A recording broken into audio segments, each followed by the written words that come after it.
I always thought I was playing life by the book, work hard, save consistently, and don't expect handouts. That's what responsible adults do, right? Or at least that's what I believed during the last decade while grinding away 60-hour weeks.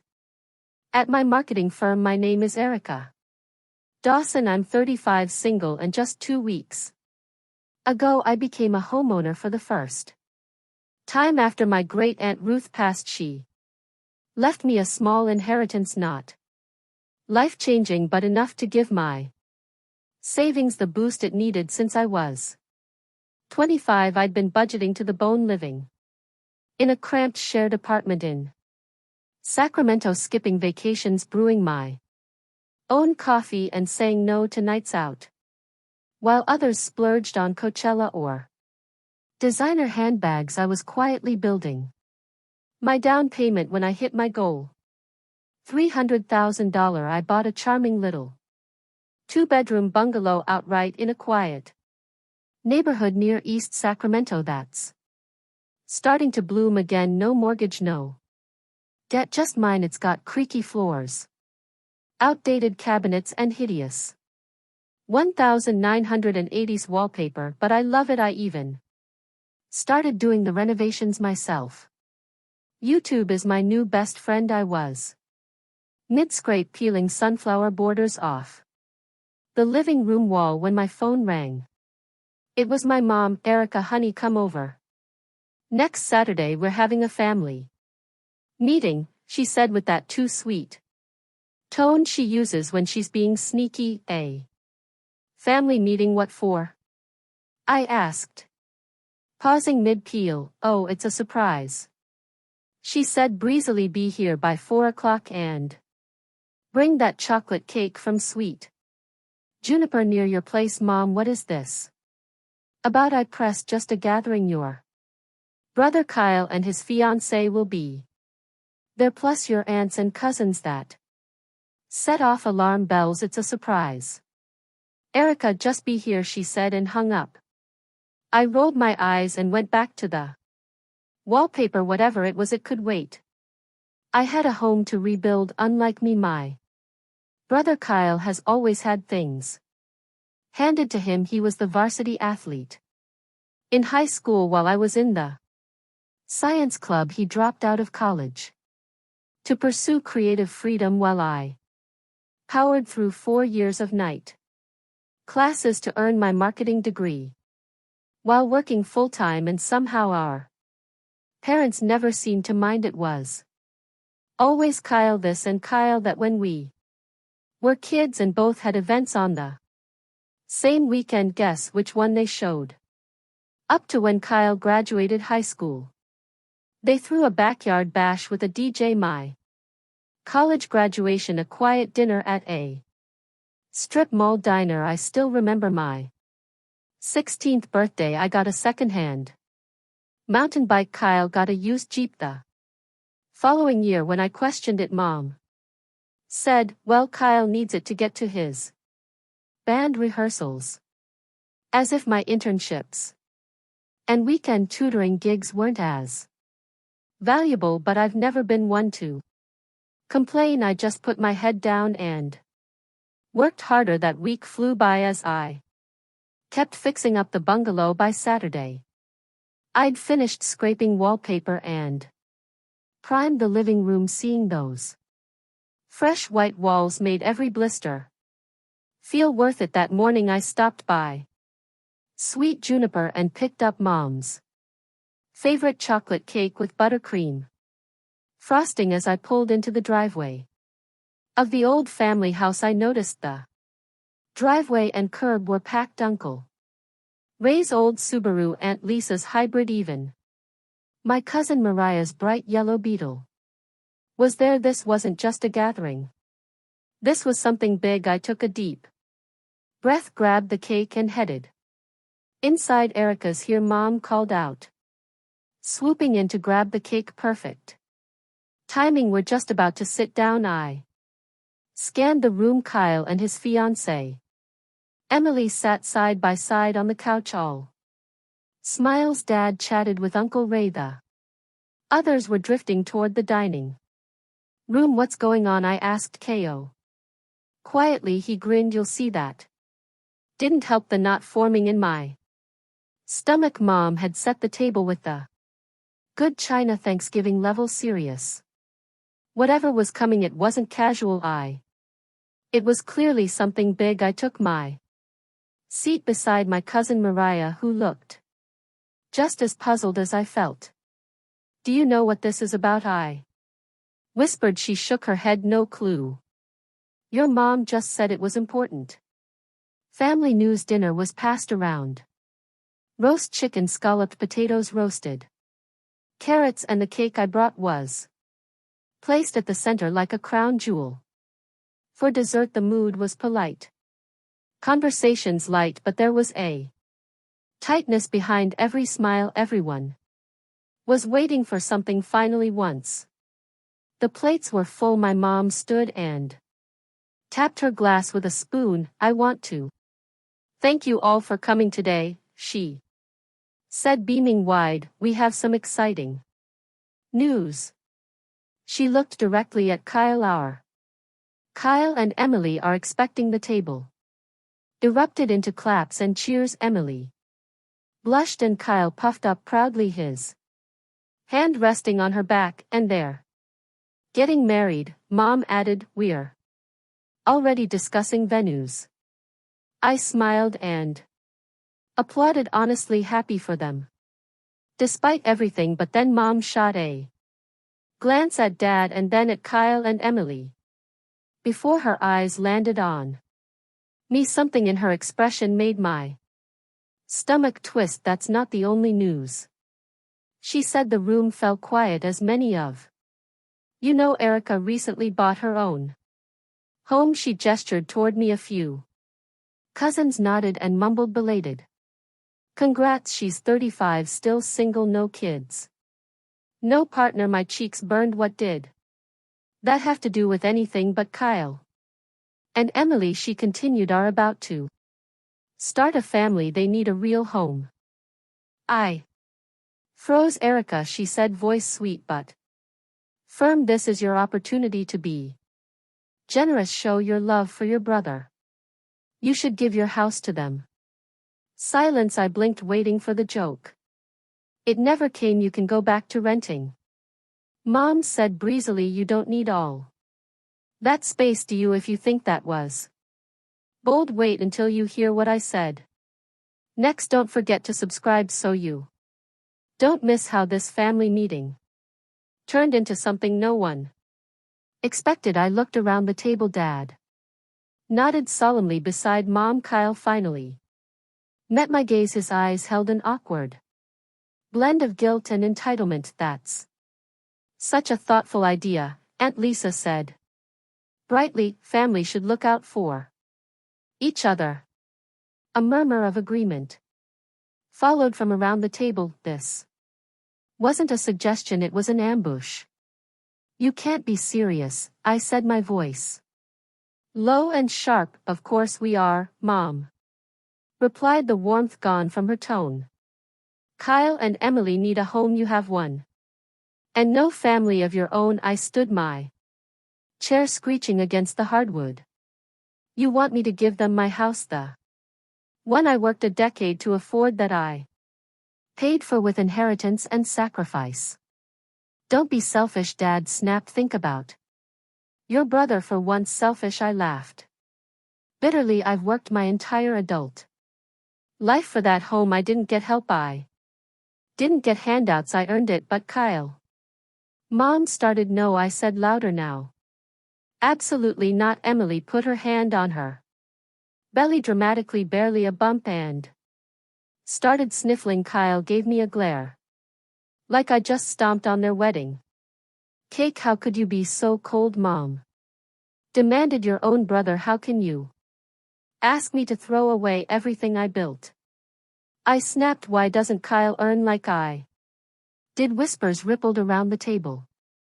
Ungrateful, so difficult. You've always been like this, Mom hissed, thinking only of yourself. I'm not giving up my house, I said, each word steady. That's Final.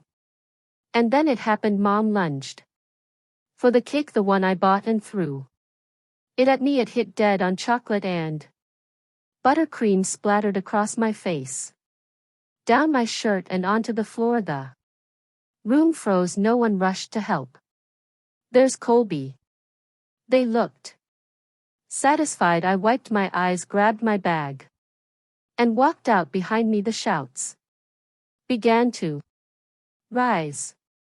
Ungrateful, selfish cow, you're no daughter of mine. I got into my car, my hands trembling so badly I could barely fit the key into the ignition. Somehow I made it home, still covered in smears of chocolate frosting that had dried into my skin like some humiliating badge. I collapsed onto my thrifted couch, the same one I'd dragged from my old apartment, and just sat there trying to absorb the emotional wreckage of the evening. My phone buzzed non-stop, message after message, missed calls from Mom, from Dad, from Kyle. You're overreacting, just give them the house. You've always been so selfish. Your pregnant brother needs help and you turn your back. I silenced the phone and tossed it across the room.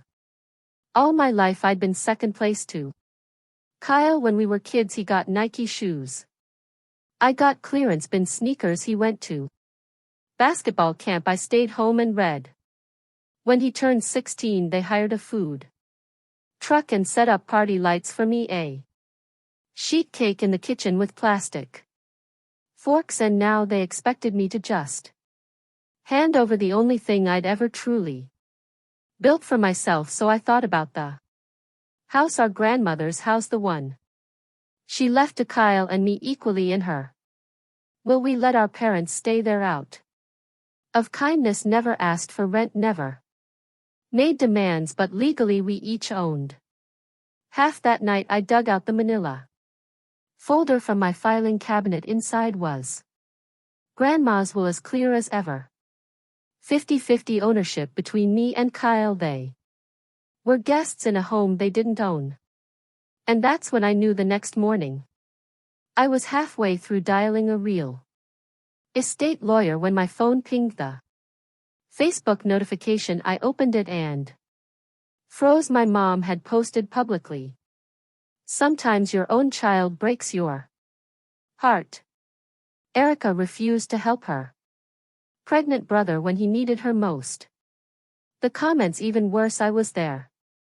Erica was ice cold. Some people just don't understand family keeping a whole house for herself. Disgusting. I nearly dropped the phone, but instead of crying, I started to smile, because if they wanted to play dirty they clearly forgot I still owned half their roof. Not a single person mentioned the part where my mother hurled a cake at my face. No one questioned why I was expected to give up the apartment I worked years to afford. As I scrolled through the Facebook comments, each one landed like a punch to the gut, and the worst part, my mom was liking them, even replying with things like, "We raised her better than this." It wasn't just a post.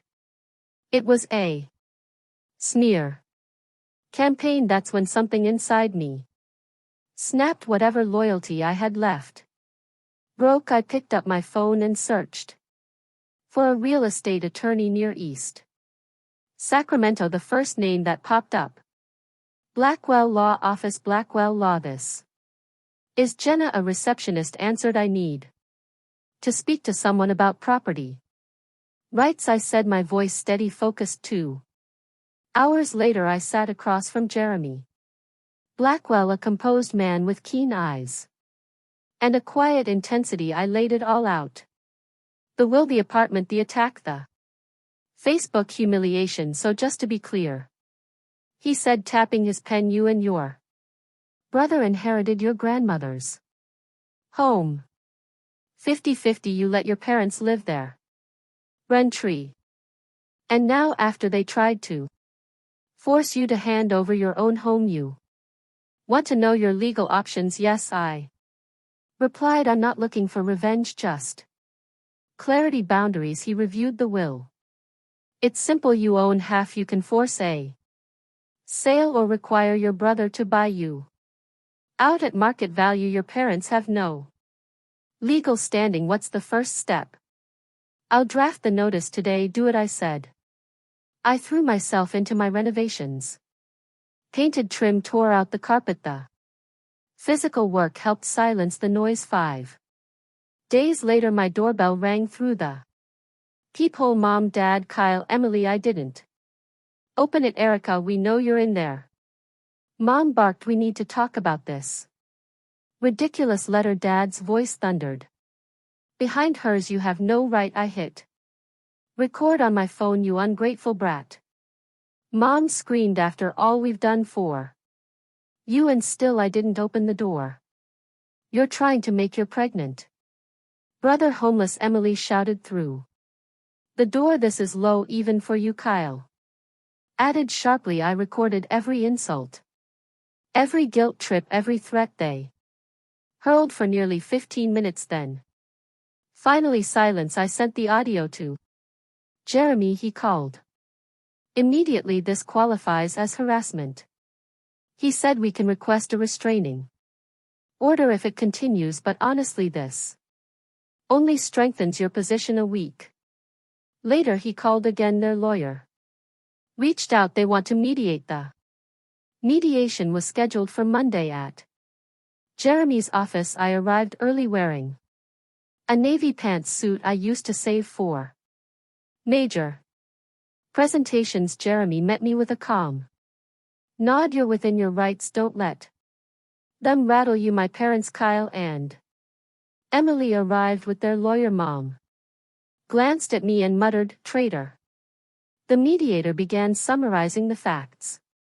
Their lawyer claimed that forcing a sale would be cruel and disruptive. Jeremy calmly submitted the Facebook post and the harassment recording as evidence. 2 hours passed, then both lawyers returned with a proposal: sell the house, split proceeds equally between Kyle and me as the will dictated. Mom broke down. Please, Erica, she begged, we're your family. I'm sorry about the cake. I lost my temper. I looked at her, remembering every slight, every overlooked moment. The house will be sold, I said. That's final. Jeremy began drafting the agreement. Their anger pressed in like heat, but I felt nothing.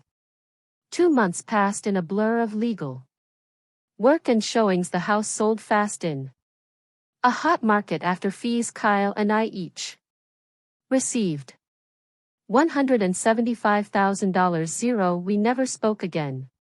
Everything went through the lawyers.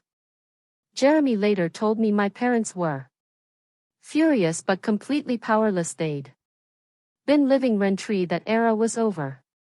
What will they do now? I asked Jeremy during our final meeting. Your brother used his share as a down payment, he replied. Your parents will be moving in with him and Emily. They secured a mortgage for the rest. I nodded, feeling a strange mix of guilt and relief. I had in effect forced my parents out of their home, but then I remembered the cake, the door, screaming, the Facebook post. They made their choices, I said. And you? Jeremy asked. Plans for your share investment portfolio, I said. I'd started working with a financial advisor to build a mix of stocks, bonds, and REITs. Smart, he said. Well, unless there's more, our business is wrapped. I shook his hand. Thanks for helping me stand my ground. Back at my apartment, I looked around. Hardwood floors gleamed new. Kitchen clean, paint light everywhere. My phone rang. It was my coworker Rachel. Erica, how are you holding up? I am okay.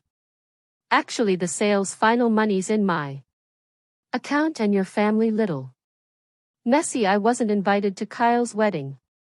He and Emily are expecting. Rachel hesitated. Are you okay not meeting your nephew? Able to grow up thinking I'm the villain, I said. And honestly, maybe they never saw me as family, just convenient. I Knew it would never happen. My parents had spent their lives putting Kyle first. They weren't about to develop self-awareness in their 60s. After hanging up, I poured a glass of wine and stepped onto my small balcony. The Sacramento sky was stray in warm orange and fading pink. 6 months ago, the idea of being estranged from my entire family would have crushed me. Now I felt peace. My phone pinged text from a mutual friend. Emily had the baby, 7 pounds 6-0. Everyone's healthy. I stared at it, waiting for emotion, grief, anger, regret. Nothing came, just quiet recognition, like hearing about a stranger's milestone. They were all under one roof now: Kyle, Emily, the baby, and my parents living in a house funded by Kyle's half of Grandma's legacy, carrying a mortgage they'd likely pay into retirement. But I didn't feel bad for them. They'd made it clear I was never the daughter, sister, or aunt. I was the resource, the purse. Back inside my apartment greeted me in calm silence. Some would call it lonely. I called it freedom. On my bookshelf sat one box of photos, just Grandma and me. She saw us equally. She tried to balance the scales, and I was finally done burning for others. If you've ever been expected to give everything and ask for nothing, tell me in the comments. I stood up for myself. Finally, subscribe if you believe setting boundaries isn't selfish. Let's support each other, share our stories, and remind the world that quiet strength deserves just as much respect.